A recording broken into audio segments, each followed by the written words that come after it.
오늘 첫 번째 우리에게 주신 구약의 말씀은 예레미야서 33장 1절에서 16절 말씀인데요. 앞에 보시면 제가 조금 잘랐습니다. 그래도 성경책을 보시고 오늘 말씀에는 다 있으니까요. 합독하도록 하겠습니다. 예레미야서 33장 1절부터 16절까지인데 앞에 스크린을 보시고 하시면 될 것 같습니다. 함께 읽겠습니다. 예레미야가 아직 시위대 뜰에 갇혀 있을 때에 여호와의 말씀이 그에게 두 번째로 임하니라. 이르시되 이를 행하시는 여호와, 그것을 만들며 성취하시는 여호와, 그의 이름을 여호와라 하는 이가 이와 같이 이르시도다. 너는 내게 부르짖으라. 내가 내게 응답하겠고 내가 알지 못하는 크고 은밀한 일을 내게 보이리라. 9절 읽겠습니다. 이 성읍이 세계 열방 앞에서 나의 기쁜 이름이 될 것이며 찬송과 영광이 될 것이요, 그들은 내가 이 백성에게 베푼 모든 복을 들을 것이요, 내가 이 성읍에 베푼 모든 복과 모든 평안으로 말미암아 두려워하며 떨리라. 10절부터 11절입니다. 여호와께서 이와 같이 말씀하시니라. 너희가 가리켜 말하기를 황폐하여 사람도 없고 짐승도 없다 하던 여기 곧 황폐하여 사람도 없고 주민도 없고 짐승도 없던 유다 성읍들과 예루살렘 거리에서 즐거워하는 소리, 기뻐하는 소리, 신랑의 소리, 신부의 소리와 및 만군의 여호와께 감사하라. 여호와는 선하시니 그 인자하심이 영원하다 하는 소리와 여호와의 성전에 감사제를 드리는 자들의 소리가 다시 들리리니, 이는 내가 이 땅에 포로를 돌려보내어 지난 날처럼 되게 할 것임이라. 여호와의 말씀이니라. 14절부터 16절 다 계속 읽겠습니다. 여호와의 말씀이니라. 보라, 내가 이스라엘 집과 유다 집에 대하여 일러준 선한 말을 성취할 날이 이르리라. 그날 그때에 내가 다윗에게서 한 공의로운 가지가 나게 하리니 그가 이 땅에 정의와 공의를 실행할 것이라. 그날에 유다가 구원을 받겠고 예루살렘이 안전히 살 것이며 이 성은 여호와는 우리의 의라는 이름을 얻으리라.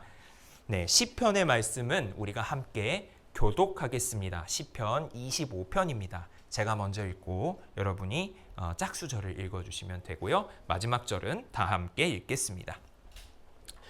여호와여, 나의 영혼이 주를 우러러 보나이다. 너의 하나님이여, 내가 주께 의지하였사오니 나를 부끄럽지 않게 하시고 나의 원수들이 나를 이겨 대가를 부르지 못하게 하소서.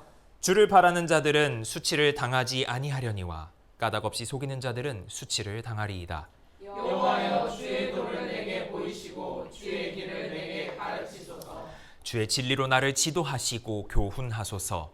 주는 내 구원의 하나님이시니 내가 종일 주를 기다리나이다. 여호와여, 주의 긍휼하심과 인자하심이 영원부터 있었사오니 주여 이것들을 기억하옵소서. 여호와여, 내 젊은 시절의 죄와 허물을 기억하지 마시고 주의 인자하심을 따라 주께서 나를 기억하시되 주의 선하심으로 하옵소서.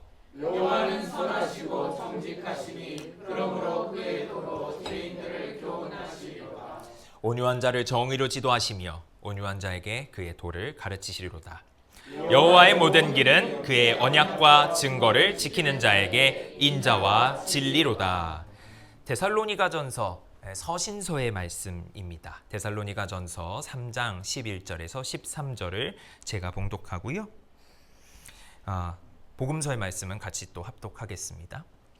하나님 우리 아버지와 우리 주 예수는 우리 길을 너희에게로 갈 수 있게 하시오며 또 주께서 우리가 너희를 사랑함과 같이 너희도 피차간과 모든 사람에 대한 사랑이 더욱 많아 넘치게 하사 너희 마음을 굳건하게 하시고 우리 주 예수께서 그의 모든 성도와 함께 강림하실 때에 하나님 우리 아버지 앞에서 거룩함에 흠이 없게 하시기를 원하노라.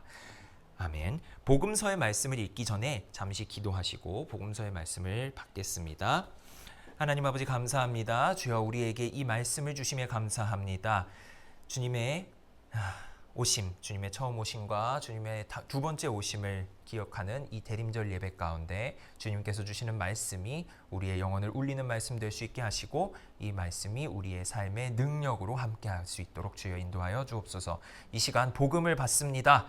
예수님의 말씀이 우리 귀에 더욱더 실감나게 울릴 수 있도록 주여 인도하여 주십시오.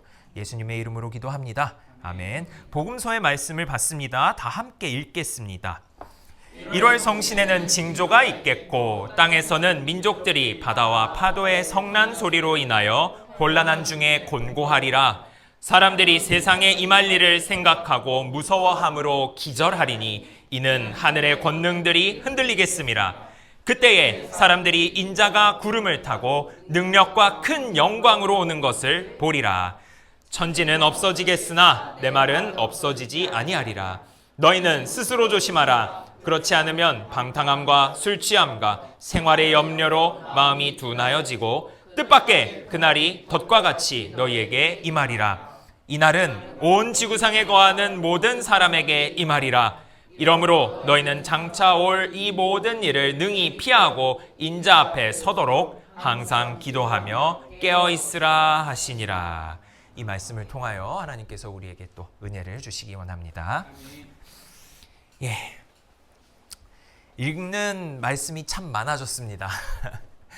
네, 예전부터 초대교회부터 이 성경의 말씀을 이렇게 많이 읽고 그 말씀들에 대해서 이야기를 많이 했습니다. 우리가 예배의 형식이 바뀌면서 점점 그 읽는 말씀의 수가 줄어서 오늘날에 이른 건데요. 원형을 조금 회복하는 차원에서 이렇게 저는 계속 이렇게 읽도록 하겠습니다. 네, 오늘 이제 예레미야서의 말씀을 중심으로 이야기를 좀 해보고자 합니다. 예레미야서 33장의 말씀은 우리가 예루살렘의 회복에 대한 말씀을 하나님이 주십니다. 예루살렘의 회복의 말씀을 주시는데요. 지금 이 예레미야가 처해 있는 상황을 우리가 좀 파악해 볼 필요가 있습니다. 예레미야서 32장에서 예레미야는 시위대 뜰에 갇혀 있습니다. 그 시위대 뜰이란 건 오늘날로 말하면 감옥이죠. 한마디로 말하면 감옥인데 그 감옥에 갇혀 있는 상태입니다. 왜 그랬을까요? 나라가 망한다는 예언을 했기 때문입니다. 예루살렘 앞에까지 바벨론의 군대가 도착해 있습니다. 그리고 왕인 시드기야는 하나님의 힘으로 하나님께서 우리를 도와주시면 이 바벨론 군대를 이길 수 있을 것이다 라고 생각했습니다. 그렇게 예언해 주기를 원했죠. 하지만 예레미야는 그렇게 예언하지 않습니다. 이 나라가 망할 것이다 라고 예언을 하죠. 그 예언이 사람들의 입맛에 맞지 않았습니다. 여러 차례 굴욕을 당했고요. 뺨도 맞았고요. 감옥에 결국 수감이 됩니다. 예레미야서에서의 예레미야는 감옥에 여러 번 수감되는 좀 험한 꼴을 당합니다. 이렇게 시위대 뜰에 갇혀 있는 예레미야에게 하나님의 말씀이 임합니다. 하나님은 나는 일을 행하고 일을 만들며 성취하고 내 이름을 여호와라고 한다 라고 말씀하시죠. 일을 행하고 만들며 성취한다 라는 말씀은 하나님이 하시는 창조의 권위를 나타냅니다.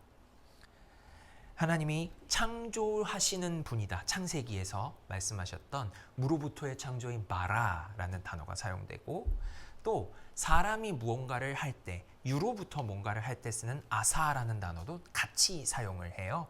그래서 하나님께서는 무로부터도 만들고 유로부터도 만들고 모든 것을 다 하신다는 것을 그 권위를 선포하십니다. 그리고 나서 3절부터 하나님은 예레미야에게 계시를 보여주십니다. 그런데 하나님은 계시를 보여주심에 있어서 어떠한 초청을 하시는데요. 이것이 예레미야의 상황과는 사뭇 맞지 않아 보입니다. 제가 방금 전에 말씀드렸듯 예레미야는 지금 우리말로 하면 감옥에 갇혀 있는 상태이지요. 그런데 감옥에 갇혀 있는 사람에게 하나님은 뭐라고 주문하셨을까요? 33장 3절에서 너는 내게 부르짖으라 라고 말씀을 하십니다. 1차적으로는 예레미야에게 말씀을 하신 거지만 2차적으로는 지금 예루살렘이 포위되어 있는 상태에 예루살렘 백성에게도 말씀하고 계신 것입니다. 갇혀 있는 상황이지요. 그 가운데 하나님은 감옥에서 빼내주겠다 내지는 포위를 풀어주겠다 구원해주겠다 라고 말씀하시지 않으십니다. 오히려 그냥 부르짖으라 라고 명령하십니다. 이 명령도요. 이 부르짖으라 하면은 이제 우리가 우리의 소원을 좀 들어주세요 하고 부르짖을 수 있을 것 같은데 그렇게 부르짖는 거를 요구하지 않으시는 것 같아요. 그러니까 내가 내게 응답하겠고 내가 알지 못하는 크고 은밀한 일을 내게 보이리라 계시해 주겠다. 은밀한 일을 보여주겠다라고 하는 거를 우리가 계시라고 하는 거니까요. 계시는 비밀을 드러낸다라는 뜻이기 때문에 자, 그래서 하나님이 비밀을 보여주겠다라고 말씀하셔요. 그러면 그 비밀은 우리는 어떻게 생각할까요? 막상 그렇게 받아들이면 아, 이제 풀려나겠구나. 아, 해방되겠구나. 이런 계시를 우리는 기대하게 된단 말이죠. 우리의 인간적인 욕심 때문에 말이죠. 우리가 고난에 있으면 그 고난을 풀어주겠다는 하나님의 계시를 항상 기다리지 않습니까? 그런데요. 이러한 상황, 오늘 이 예레미야의 상황을 다시 한번 보면 이 시편 25편에서 이 시편의 저자, 시편 기자가 말했던 이 말씀이 아마 예레미야의 상황이 아닐까 생각해 볼 수 있겠죠. 예언하다가 잡혔어요. 뺨도 맞았고 굴욕도 당했고 감옥에 갇혔습니다. 하나님의 원수들이에요. 자기는 하나님의 말을 했을 뿐인데 자기를 가뒀어요. 그러면 이런 기도가 나오지 않을까요? 하나님, 나 좀 부끄럽지 않게 좀 해주십시오. 예레미야도 하나님한테 따집니다. 나 하나님 말씀을 전했을 뿐인데 내가 왜 굴욕을 당해야 됩니까? 라는 그런 기도도 해요. 실제로. 하는데 하나님은 그걸 안 들어주세요. 그 기도는. 그냥 물리쳐 버리십니다. 아마도 이런 고백이 예레미야의 마음속에 나왔던 그 심정이 아닐까요? 유다 백성의 심정이 아닐까요? 이게 우리의 고난 가운데 있는 우리의 심정이 아닐까 합니다. 그 고난이란 건 뭐 우리가 자초한 재앙일 수도 있죠. 그게 아니라 우리가 아무 일도 안 했는데 그냥 우리가 믿음 가운데 있다고 세상이 우리에게 던지는 그런 시련일 수도 있어요. 그런데 그러한 불합리한 상황에서도 고난 가운데 하나님은 그 고난을 해결해 주겠다고는 한마디도 하지 않으십니다. 4절 오늘 이제 예레미야서 33장 4절 이후의 말씀을 보면 하나님이 이 유다를 구원하시지 않는 이유가 나오는데요. 일단 그것 이전에 이 하나님의 계시에 대한 이야기를 조금 더 해보겠습니다. 이 말씀은 하나님도 이해할 거라고 생각하지 않으신 것 같아요. 보면.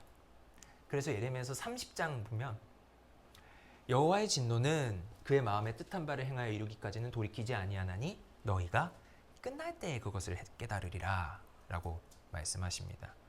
여호와의 진노, 여호와의 하시는 일은 너희가 그것이 끝나야 깨달을 수 있다 라고 말하고 있는 것이죠. 언젠가는 이해할 거야 라는 말씀이죠. 이러한 것을 우리가 좀 가지고 생각해 봤을 때 시편의 기자가 굉장히 놀라운 고백을 합니다. 자, 25편에 지금 보시면 6절을 우리가 좀 성경책을 또 다시 한번 우리가 성경책을 좀 왔다 갔다 해야 할 것 같습니다. 시편의 기자가 참 놀라운 요청을 해요. 뭐라고 하냐면 하나님 주의 긍휼하심과 인자하심을 기억해 주십시오. 이것까진 괜찮아요. 하나님이 나를 사랑해 주시고 나를 구원해 주시는 분이신 거를 기억해 주십시오라는 거는 우리는 항상 기도하는 내용이에요. 그런데 그 앞에 뭐라고 기도하는지 4절을 한번 볼까요? 여호와여 주의 도를 내게 보이시고 주의 길을 내게 가르치소서. 주의 진리로 나를 지도하시고 교훈하소서. 오늘 시편의 기자는요. 주님 나를 구원해 주십시오 하기 전에 주님 나를 가르쳐 주십시오 라고 기도하고 있습니다. 이 기도의 순서라는 게 되게 중요한 메시지를 우리에게 던져주고 있습니다. 이건 굉장한 믿음의 고백이라고 하지 않을 수 없죠. 그리고 5절 말미에 내가 종일 주를 기다리나이다 라고 고백합니다. 주님께서 내게 교훈을 주시지 않는 한 내게는 구원도 없으니 주님께서 주실 때까지 기다리겠습니다 라는 표현이지요. 그는 시편의 기자는 요청하고 기다리고 그 이상 나가지 않습니다. 하나님을 기다리는 것이죠. 한편으론 그렇기 때문에 하나님께서 보여주시는 계시라는 것은 은밀할 수밖에 없습니다. 하나님께서 보여주시지 않으면 우리 차원에선 절대로 열리지 않기 때문입니다. 유다의 백성들은 엄청나게 우상 숭배를 많이 했어요. 당시에.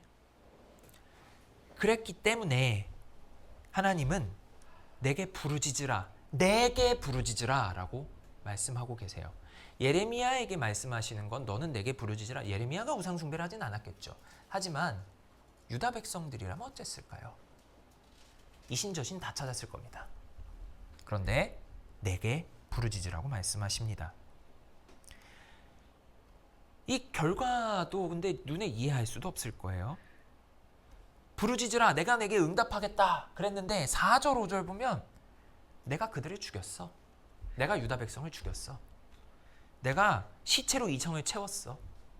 너희들을 죽인 건 나야 라고 하나님이 말씀하십니다. 이해할 수 없는 내용이지요. 야속합니다. 우리의 고난 가운데 하나님이 그건 내가 너한테 준 거야. 너 아프라고 그렇게 한 거야. 너 고난 받으라고 그렇게 한 거야 라고 말씀하신다면 야속하지 않을까요? 사랑하시는 하나님 어디 갔냐고 외치지 않을까요? 그런데 그 와중에 하나님은 또 그건 내가 줬는데 그래도 너희 나한테 부르짖어야 돼 라고 말씀하시는 게 이 3절의 말씀인 거죠. 너는 내게 부르짖으라는 말씀이. 그 와중에 계시를 말씀하십니다. 그러니까 하나님의 말씀이란 인간의 생존하는 것, 먹고 사는 것, 그것보다 우선한다는 말씀이겠죠. 너희가 죽고 사는 것보다 그 이전에 나한테 좀 부르짖어봐라. 내 도를 좀 구해봐라. 나한테 교훈 좀 요청해봐라. 그래서 예수님은 이렇게 말씀하셨을 겁니다. 마태복음 볼까요? 마태복음 6장이 안 들어가 있나요? 혹시? 네. 잘 아시는 거니까. 마태복음 6장 33절. 아마 다 이렇게 말씀하시면 모르겠지만 그런즉 너희는 먼저 하면 내용을 다 아실 겁니다. 그런즉 너희는 먼저 그의 나라와 그의 의를 구하라. 그리하면 이 모든 것을 너희에게 더하시리라. 그 앞에 뭐라고 하시나요? 25절엔 이렇게 말씀하십니다. 그러므로 내가 너희에게 이르노니 목숨을 위하여 무엇을 먹을까 무엇을 마실까 몸을 위하여 무엇을 입을까 염려하지 말라. 목숨이 음식보다 중하지 아니하며 몸이 의복보다 중하지 아니하냐. 그런데 목숨을 위하여 너희 목숨 때문에 무엇을 먹고 마시는 거 이런 거 고민하지 마라. 그러고서 구하라는 게 뭡니까? 그의 나라, 하나님의 나라, 하나님의 의로움을 구해라. 아까 시편의 말씀으로 하면 주의 도, 주의 진리, 주의 교훈을 구하라는 말씀을 예수님도 하고 계신 겁니다. 자, 그러면 다시 하나님께서 예레미야에게 내가 크고 비밀한 일을 보여주겠다라고 말씀을 하셨어요. 그 크고 비밀한 일이 뭡니까? 지금 예루살렘의 해방은 아니라고 제가 계속 말씀을 드리고 있죠. 그럼 뭘 보여주셨을까요? 오늘 우리가 읽은 내용. 예루살렘의 결국을 보여주시는 거죠. 결말을 보여주시는 겁니다. 하나님의 뜻을 알기 위해서 부르짖으라고 했고 시편 기자는 주의 진리를 찾고자 하는 기도, 그것이 이 크고 비밀한 일을 보여달라고 하는 기도인 거지요. 우리에게도 이 삶이 경각에 놓여있는 절체절명의 상황 가운데 하나님의 뜻을 구하도록 요구하시는 게 하나님의 말씀입니다. 그리고 그때 그 뜻을 구할 때 하나님은 뜻을 보여주신다고 약속하셨습니다. 그리고 구원은 언제 주실까요? 보여주시는 과정 속에서 주십니다. 자, 그러면 오늘 예레미야가 받았던 이 계시의 내용을 한번 볼까요? 일단은 예레미야서 33장 4절에서 5절 같은 경우는 유다 성읍의 현 상태를 보여주고 계십니다. 현재 상태.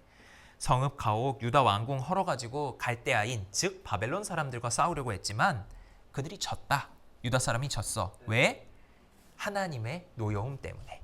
하나님이 화나셨기 때문에. 무엇 때문일까요? 그냥 우상숭배 때문이겠죠. 하나님을 섬기지 않고 하나님의 도를 구하지 않고 세상의 신들, 즉 세상 것들을 섬기고 거기에 절하고 그것으로 살려고 했던 이 백성들. 지금 이 사람들의 행동 양식도 그렇지 않습니까? 성읍 가옥과 유다 왕국을 헐었다. 하나님한테 먼저 온 게 아니라 대항하려고 하니까 전략 전술부터 쓴 거예요. 청야 전술부터 먼저 씁니다. 먼저 헐어가지고 무기부터 찾아요. 이거는 잘못된 거죠. 하나님의 입장에서 봤을 땐. 하나님한테 먼저 기도부터 해야지. 뭐 하는 겁니까? 라고 얘기하시는 거죠. 더구나 하나님은 지금 유다의 악행 때문에 5절 말미에 보면 그들의 모든 악행으로 말미암아 이렇게 얘기를 하세요. 유다의 악행 때문에 돌아보시지 않았다라고 얘기하십니다. 이 상황은 유다 사람들한테는 이해하기 어렵죠. 여호와의 성전이 있는 도시가 이렇게 망가진다? 말이 안 되는 이야기거든요. 하나님이 계시는 도시가 망할 거라고는 생각해 본 적이 없는 사람들이거든요. 유다 사람들은. 그런데 하나님이 온 세상의 왕이시고 바벨론마저도 도구로 들어 쓰실 수 있다라는 걸 유다 사람들은 이해하지 못한 것 같습니다. 하나님은 나를 승리하게 하셔라고 의뢰 생각하고 있었을지도 모릅니다. 이거는 돌려 말하면요. 다시 말하면 하나님이 내 생각대로 해주시는 분이라고 믿는 겁니다. 내가 하나님의 뜻을 알 수 있다고 착각한 거죠.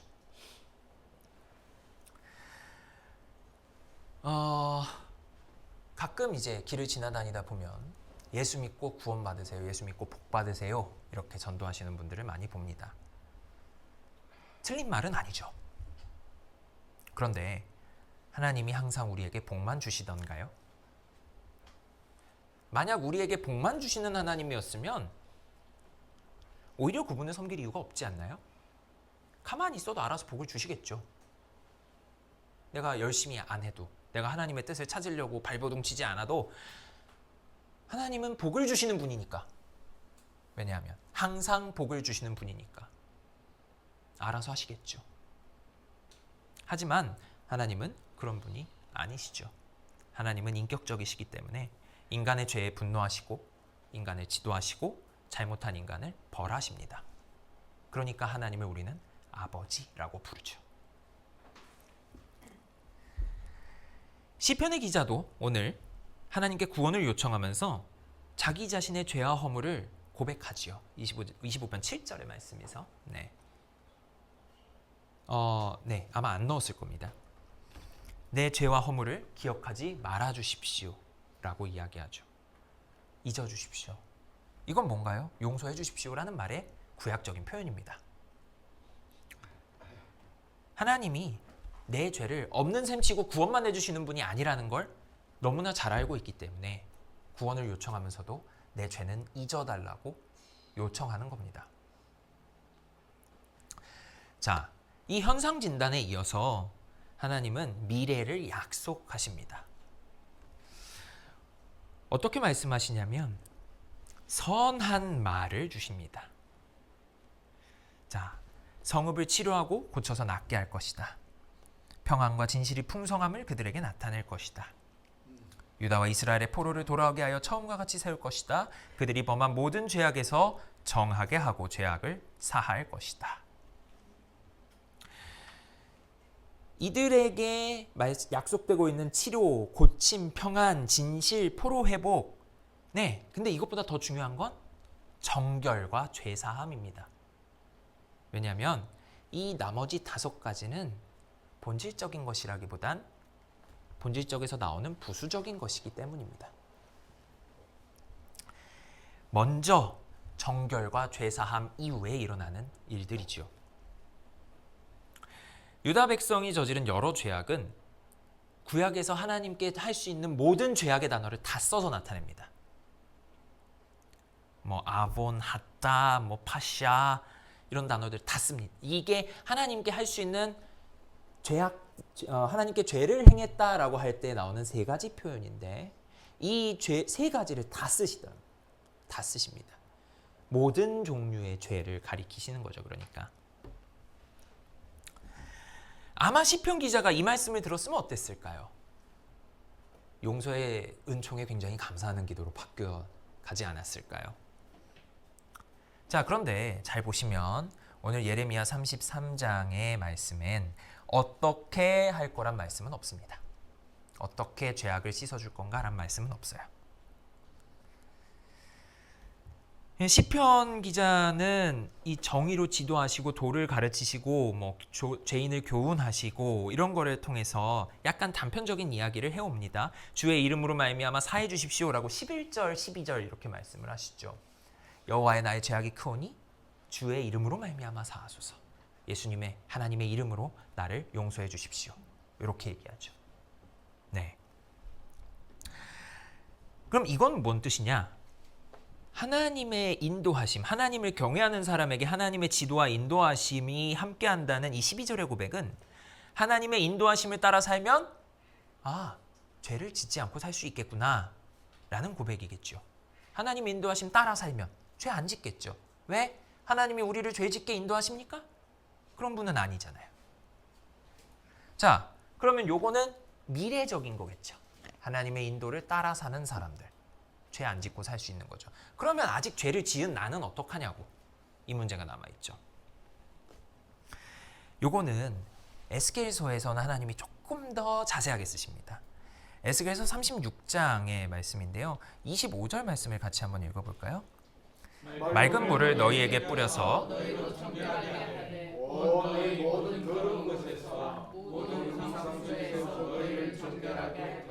네, 여기가 이 정결하게 하겠다라는 약속이시고 그 다음은 새 영을 주겠다는 말씀. 이거는 성령을 주시겠다는 말씀이시죠. 자, 그러면 이 말씀을 잘 보시면 구원의 은혜에 대한 약간의 순서를 우리가 좀 눈치채 볼 수 있습니다. 하지만 이것이 항상 일률적인 건 아닙니다. 사람에 따라서 하나님은 언제든지 파격을 쓰시는 분이기 때문입니다. 먼저 이들을 죄인일 때 먼저 이 사람들을 너희라고 세워주시는 거예요. 먼저 죄인일 때 먼저 너희를 택하십니다.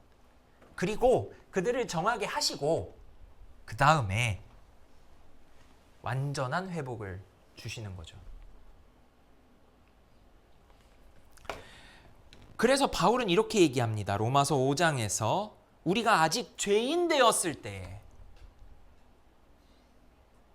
너희를 택하는 걸 먼저 필요한 겁니다. 그리스도께서 우리를 위하여 죽으심으로 하나님께서 우리에 대한 자기 사랑을 확증하셨느니라. 그러면 이제 우리가 그의 피로 말미암아 의롭다 하심을 받았으니, 자, 아까 에스겔서 말씀에서는 뭘로 정결하게 하신다 하셨죠? 맑은 물을 뿌리겠다라고 말씀하셨죠. 로마서에서는 어떻게 고백합니까? 예수 그리스도의 피로 라고 말씀하셨죠. 이 두 개는 같은 거겠죠. 이 두 개가 같은 것일 수 있는 이유는 요한복음에서 예수님이 십자가에 달리시고 돌아가신 다음에 창으로 찔러요. 뭐가 나오죠? 피와 물이 나와요. 네, 피와 물이 나와요. 연결이 될 수 있습니다. 그래서 예수 그리스도의 피보다 더 맑은 물이 있을까요? 네, 우리가 실제로 물리적으로 먹는 거 말고, 예, 우리가 예수님의 피를, 사람 피를 우리가 물리적으로 먹는 건 조금 그렇잖아요. 예, 우리가 지금 그런 얘기를 하는 게 아니니까. 자, 그러니까 그리스도의 물과 피 뿌림을 받은 겁니다. 우리는. 그런 우리는 정결하게 되었죠. 우리가 아직 죄인일 때 예수 그리스도께서 우리를 창세 때부터 택하시고 그의 물과 피로 우리를 정결하게 하신 겁니다. 시편 25편 10절의 말씀은 우리에게 굉장히 흥미로운 관점을 줄 수가 있습니다. 어거스틴이 이런 말들을 했는데요. 여호와의 모든 길은 인자와 진리다, 이렇게 얘기를 했어요. 그의 말씀을 지키는 자에게, 그의 언약과 증거를 지키는 자에게 인자와 진리다. 이 인자와 진리를 예수 그리스도의 두 번의 오심을 가리킨다라고 설명하고 있습니다. 첫 번째 오신 예수님은 우리의 죄악을 대속해 주시는 사랑의 예수님, 즉 인자하심의 예수님이시다. 이 인자는 하나님이 사람과 맺은 언약적 신실함을 가리키고요. 그 다음에 진리는 재림하시는 예수님, 심판하시러 오시는 예수님, 정의를 세우시는 예수님은 진리를 가지고 오신다. 이렇게 말하고 있더군요. 여기서 우리는 예수 그리스도가 세상에 다시 오신다라는 생각을 좀 해둬야 될 것 같습니다. 그거 없이는요, 오늘 한 앞에 모든 얘기가 다 흩어져 버려요. 그래서 어디로 가냐면 우리 지갑 속으로 들어갑니다. 결과적으로. 오늘날의 이 소비 자본주의 세상에서는요, 이 말씀도 하나의 키가 없으면 결국은 다 지갑으로 들어가더라고요. 내 배를 채우는 말씀이 되고 말죠. 자, 그래서 다시 예레미야의 말씀으로 돌아오면 이 성읍이 어떻게 될 거냐? 나의 기쁜 이름이 될 거다. 예루살렘이 회복되면 온 세계가 인정하게 될 거다. 이렇게 말합니다. 세계는 내가 이 백성에게 베푼 모든 복을 듣고 두려워하며 떨 거다. 모든 복. 하나님이 시온에게 행하신 복이 뭘까요? 지금 우리는 여기서 구원이라고 얘기할 수 있을 겁니다. 그런데 이 복은 또 뭐죠? 이 구원을 주시는 분, 구원자에 대한 말씀이기도 하죠. 그럼 이분은 이 복을 사람으로 취하면 누구죠? 구원자 예수 그리스도겠죠. 이 메시아의 복음이 선포되며 하나님의 구원이 선포될 때 온 세계는 그 구원에 두려워하게 됩니다. 왜요? 그 구원이란 세계가 가지고 있는 모든 근본 원리를 근본부터 뒤엎어버리기 때문입니다. 강한 자는 많이 가지고 약한 자는 적게 가진다. 이런 원리. 하나님의 나라에선 뒤집히죠. 으뜸이 되고자 하는 자는 가장 낮아져야 하고 처음 온 자는 가장 나중되고 하나님의 나라에서는 이게 완전히 뒤집힙니다. 질서가. 자, 그리고 이 하나님께서 여기에다가 내가 평안을 베풀 거다라고 예레미야서에서 말씀을 하셨는데 잘 살펴보면 이 메시아가 또 평안으로 불리죠. 혹은 평강으로 불리죠. 평안과 평강, 샬롬의 같은 번역어이니까요. 이사야서 9장 6절에서 한 아기에 대한 이야기가 나오죠. 마지막에 평강의 왕이다. 이 아기는 평강의 왕이다. 그러니까 이 메시아가 평안이란 겁니다. 하나님께서 주실 그 메시아는 평강의 왕이고 온 세상의 왕 대신입니다. 다시 말하자면 이 평강의 왕이 전 세계에 완전한 평안을 갖다 줄 겁니다. 이 궁극적인 평안. 그런데 자, 예수님이 한 번 오셨어요. 이 세상에 절대적 평안을 갖다 주셨을까요? 사실 갖다 주셨는데 우리가 못 느끼는 거죠. 사실 갖다 주셨는데 우리가 못 느끼는 겁니다. 우리가 완전히 느낄 수 있도록 다시 오실 겁니다. 그때는 모든 이가 완전한 평안 속에 들어가게 되겠죠. 선택된 이는. 자, 그래서 이 회복의 약속을 주시는데요. 13절 말씀을 좀 보면 자, 산지 성읍들과 평지 성읍들과 네겝의 성읍들과 베냐민 땅과 예루살렘 사면과 유다 성읍들에서 양떼가 다시 계수하는 자의 손 아래로 지나리라 여호와께서 말씀하시니라 라는 말씀을 해요. 자, 이 양떼가 계수하는 자의 손 아래로 지나간다. 이게 이제 양을 방목했다가 저녁이 되어 불러들이는 상황을 우리가 좀 생각해야 합니다. 방목을 했다가 저녁이 돼서 이제 우리로 넣어야 돼요. 그러면은 양을 치는 사람이 양의 숫자를 세보겠죠. 그러다가 한 마리 빠지면 찾아가야죠. 지금 그 상황입니다. 자, 이렇게 해서 하나, 둘, 셋, 넷 해가지고 양떼를 다시 이제 하루 동안 이렇게 잘 놀았으니까 다시 들여보냅니다. 자, 이걸 양떼를 다시 세는 건 뭘 의미할까요? 양이 잃어버린 게 있나 체크하는 거죠. 흥미롭게도 예수님도 이런 말씀을 하셨죠? 요한복음의 말씀입니다. 같이 한번 읽어볼까요? 보내신 이의 뜻은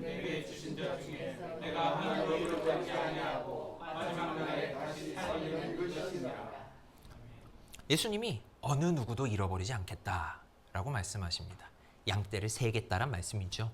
오늘의 예레미야서 말씀대로 간다면 양이 몇 마리인지 세겠다. 그리고 잃어버린 게 있으면 다시 찾아오겠다. 그거를 언제 말씀하시죠? 나는 선한 목자다라고 하면서 말씀하시죠. 양 99마리 미워하실 때도 말씀하시고 양 찾아가잖아요. 그리고 그 일이 언제 일어난다고요? 지금 보니까 마지막 날이라고 말씀하시죠. 마지막 날. 이게 힌트가 될 수 있겠죠. 예레미야서를 이해하는. 양떼가 세해지는 날은 마지막 날인 거죠. 그러면 양이 이렇게 퍼져 있는 거는 세상이 시작하고서부터 계속 있다가 그걸 하루로 비유한 거죠. 마지막 날에는 다 불러들여서 양의 숫자를 세보겠다. 양의 숫자를 세겠다. 이렇게 해석할 수가 있겠습니다. 예수님이 그걸 위해서 세상에 오셨다라고 얘기를 하는 거예요. 하나님의 뜻이 이렇다라고 말씀을 하시는 걸 보면. 그리고 또 예레미야에게 주셨던 말씀은 원래의 좋은 모습에 대한 회복입니다. 그 좋은 모습의 회복은 뭡니까? 종말의 뜻, 종말의 때를 말씀하시는 거예요. 그런데 조금 우리가 지나쳐버릴 뻔한 말이 있습니다. 어떤 말이냐면요. 이스라엘 집과 유다 집에 대한 선한 말이라고 말씀을 하세요. 14절에 내가 이스라엘 집과 유다 집에 대하여 일러준 선한 말. 예레미야 33장 14절입니다. 그러니까 이 회복은 예레미야는 유다 예루살렘에서만 있었는데요. 지금 유다만이 아니고 이스라엘 전부를 가리킨다는 거죠. 지금 이스라엘 전부 회복시키겠다라는 말씀인 거죠. 자, 그러면 이때는 이미 이스라엘은 망했고요. 이스라엘 사람들은 다 뿔뿔이 흩어졌어요. 아수르에 의해서 망한 지 100년이 지났어요. 자, 그러면 뭘 해야 될까요? 이를 위해서 무슨 일이 있어야 할까요? 유다와 이스라엘을 모두 회복시키려면 애석한 일이지만 유다가 망해야 돼요. 유다가 없어져야 됩니다. 그래야 다시 다 찾죠. 유다가 있는 채로 찾을 수는 없는 거예요. 왜냐하면 지금 이 유다는 망가져야 되는 상황이거든요. 하나님이 이 유다는 지금 안 보시기로 작정하셨어요. 안 보고 이거 없애버리려고 하시는 거예요. 하나님은 이거를 부수려고 하시는 겁니다. 이 남유다 왕국, 유다 지파와 베냐민 지파 딱 두 지파로만 구성되어 있었던 작은 소국을 해체해버리고 나머지 10지파까지 모으겠다라는 말씀인 거죠. 다시 야곱의 온 12아들이 하나가 돼야 된다는 거죠. 자, 왜 이렇게 말할 수 있느냐? 예레미야에게 주셨던 소명 때문입니다. 제가 여기다가 넣진 않았어요. 예레미야 1장 10절에 보면 하나님이 보라 내가 오늘 너를 여러 나라와 여러 왕국 위에 세워 내가 그것들을 뽑고 파괴하며 파멸하고 넘어뜨리며 싹 없애고 건설하고 심게 하였느니라. 파괴 후에 새로 세우신다는 말씀을 하세요. 자, 그러면 하나님이 이런 종말의 복을 주신다고 할 때 파괴가 수반되는 거죠. 지금 요거를 다 뒤집어 엎기 위한 고통의 시간이 수반되는 거죠. 이 누가복음에서 예수님이 이 파괴를 자세하게 묘사하고 계신 겁니다. 오늘 우리가 좀 묵시적인 말씀을 읽었죠. 1월 성실엔 징조가 있고 뭐 땅에서는 뭐 흔들리고 별들이 흔들리고 예루살렘은 이방인에게 밟히고 이게 우주적인 종말의 신호란 겁니다. 이 신호에 사람들은 혼란스러워하고 절망하고 두려워하고 혼이 몸에서 떠날 정도가 돼요. 아예. 여기서 근데 예수님이 잘 보시면 민족들은 이라고 말씀하십니다. 누가복음에서. 모두가 다 그렇다는 게 아니라 민족들은 이라고 얘기하세요. 이 민족이라는 것은 사실 성경에서 약간 특수한 단어입니다. 민족. 에트노스라고 불리는 단어인데요. 원어로는 이게 이스라엘 백성과 이방인을 분리할 때 쓰는 표현이에요. 이스라엘 백성에 대해서는 백성이라고 얘기합니다. 라오스라는 단어를 써서 백성이라고 얘기를 하는 반면 이방인은 민족들 이렇게 얘기합니다. 에트네, 에트노스 이런 단어를 쓰지요. 그러니까 자, 예수님은 지금 민족적인 이스라엘을 지금 염두에 두고 계시지는 않으세요. 이스라엘 사람들에 의해서 못 박혀 죽으시니까. 믿는 사람들, 새 이스라엘과 안 믿는 이인 이 이방 민족들이 구분되고 있는 겁니다. 사람들이 기절하고 두려워 떨고 하는 것도 마찬가지입니다. 왜? 예수님은 여기서 너희에 대한 얘기를 남겨놓고 계시기 때문입니다. 예수님의 제자 공동체에 대해서. 자, 어쨌든 그거는 조금 이따가 보고요. 자, 그때 바로 그때 모든 사람이 인자가 능력과 큰 영광으로 구름 속에서 올 것이다. 이걸 보게 된대요. 인자가 구름을 타고 능력과 큰 영광으로 오는 것을 보리라. 얼마나 이 가슴 뛰는 장면입니까? 근데 이게 다니엘서에도 똑같은 말씀이 있네요. 인자 같은 이가 하늘 구름을 타고 온대요. 똑같은 말씀이 있네요. 자, 그럼 이 인자가 뭐 하는 분인지 좀 봐야죠. 다니엘서 말씀을 보면 여기 힌트가 좀 있습니다. 자, 옛적부터 항상 계시니 아까 그 인자 같은 이입니다. 이분이 와서 지극히 높으신 이의 성도를 위하여 원한을 풀어주시고 때가 이름에 성도들에게 나라를 주십니다. 때, 어느 때? 종말의 때에 와야 할 때. 자, 그러면 이러한 일이 일어나면 이 지극히 높으신 이의 성도들, 예수님의 말씀 속에서는 너희는 어떻게 해야 할까요? 누가복음의 오늘 말씀에는 이렇게 이야기하십니다. 새한글 성경으로 이제 가지고 와봤는데요. 같이 한번 이 21장 28절 말씀 같이 한번 읽어볼까요? 이런 일들이 일어나기 시작할 때면 몸을 똑바로 펴고 그대들의 머리를 치켜드세요. 그대들을 죄에서 완전히 풀어주시는 때가 가까이 오고 있으니까요.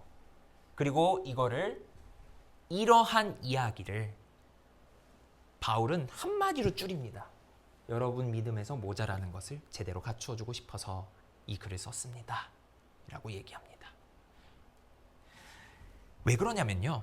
이 데살로니가 전서는 바울의 가장 초기로 알려져 있는 서신서입니다.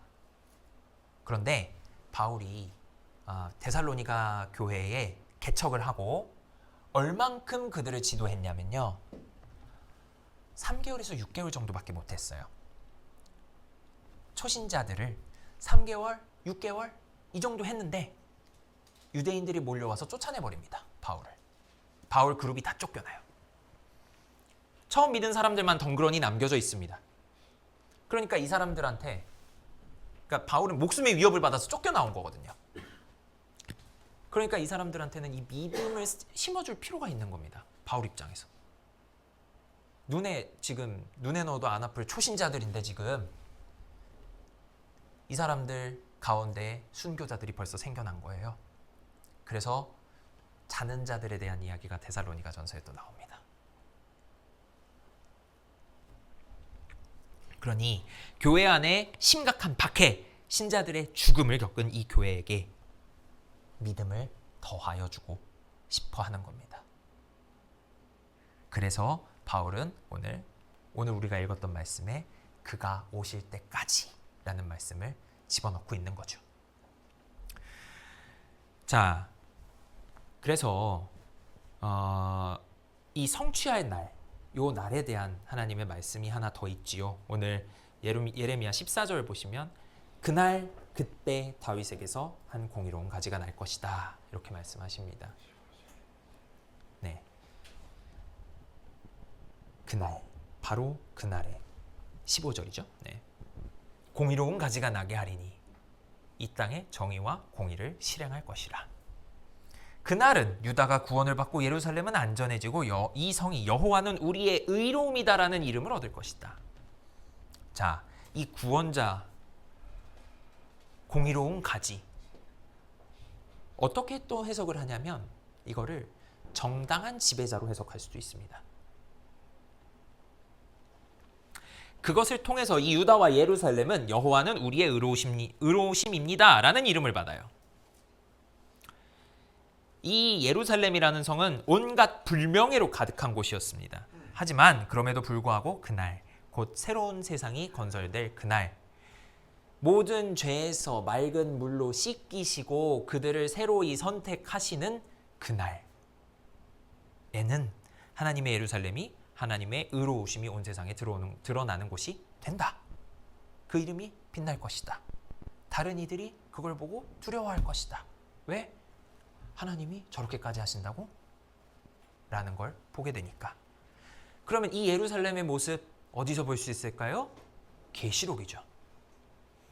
계시록에서는 이 모습을 정말 시각적으로 그려 놓았는데요. 이 말씀을 같이 한번 읽어보고 이제 마무리를 할게요. 성 그 도시에서 보지 못했습니다. 주 하나님 곧 전능하신 분이 그 도시의 성전이시며 어린 양이 성전이시기 때문입니다. 또 그 도시에는 해도 달도 필요 없습니다. 그것들이 그 도시를 비출 필요가 없습니다. 하나님의 영광이 그 도시를 밝혀주었기 때문입니다. 그 도시의 등불은 어린 양입니다. 민족들이 그 빛 가운데로 걸어 다닐 것입니다. 땅의 임금들도 자기들의 영광을 그 도시로 가져옵니다. 또 그 도시의 문들이 온종일 결코 닫히지 않을 것입니다. 그곳에는 밤이 없기 때문입니다. 사람들이 민족들의 영광과 명예를 그 도시로 가져올 것입니다.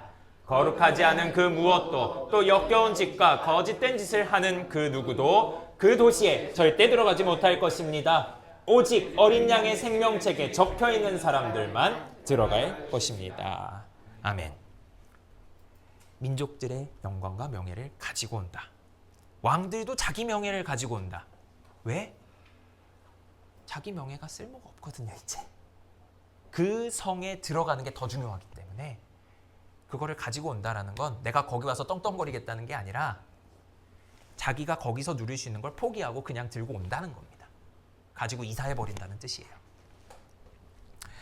자, 이 대림절, 제가 오늘 굉장히 재림에 대한 말씀으로 길게 이야기를 했는데요. 이 대림절은 아기 예수의 태어나심을 기다리며 기념하는 절기이지만 단순히 그것만은 아닙니다. 이 대림절은 우리 온 세상의 궁극적 구원인 재림을 기다리며 소망으로 보내는 절기인 것이죠. 그러면 이 대림절만큼 또한 세상의 종말만큼 우리에게 행복감을 주는 이야기가 또 있을까요? 아까 예수님도 우리에게 용기를 주셨죠? 이런 불행한 일들 막 세상에 뭐 별 난리가 나면 이제 빳빳이 고개를 치켜들 때가 되었다. 허리를 고추 세우고 이제 너희 고개를 들어라. 너희의 죄 사해 주심이 가까이 왔다. 분명히 우리는 지금 이방인의 때에 살고 있습니다. 예루살렘은 무너졌고요. 대적들은 개가를 부르는 어려운 시기 속에 살고 있어요. 악한 사람들이 더 행복하게 살죠. 하지만 우리는 그 언젠가 이런 날이 올 것이다. 주님은 이미 승리하셨고 그 최종 승리는 곧 온다라는 것을 알고 믿고 있는 사람들입니다. 그 언제가 언제일지 몰라요. 우리가 그 과정에서 세상의 그 잔당들과 상대하다가 장렬히 산화할 수도 있습니다. 혹은 주님이 그 싸울 기회를 안 주실 수도 있어요. 그냥 주님과 동행하면서 그냥 주님이 우리 편안한 길로 인도하실 수도 있습니다. 최전방으로 안 보내실 수도 있죠. 뒤에서 지원하는 사람도 있어야죠. 그건 모를 일이에요. 하지만 우리 모두에게는 공통점이 있습니다. 그럼에도 불구하고 예수님의 십자가 사건, 부활, 예수님의 그 승리를 통해 최종 결말을 향한 페이지가 이미 열렸고 그 페이지는 쓰여져 내려가고 있다. 결말이 정해진 스토리를 향해 우리는 가고 있다. 라는 것을 기억하고 그 완성을 간절히 바라시기 바랍니다. 우리는 부활 소망으로 사는 사람들일 뿐 아니라 재림의 기대를 가지고 사는 사람들입니다. 그래서 우리는 마라나타로 새해를 엽니다. 마라나타, 우리 주님이 오셨다. 또 우리 주님 오십시오. 빨리 오십시오. 라는 소망을 가지고 이 한 해, 대림절은 새 한 해, 교회로서는 한 해가 시작된 거거든요. 이 새로운 한 해를 잘 맞이하시기 바랍니다.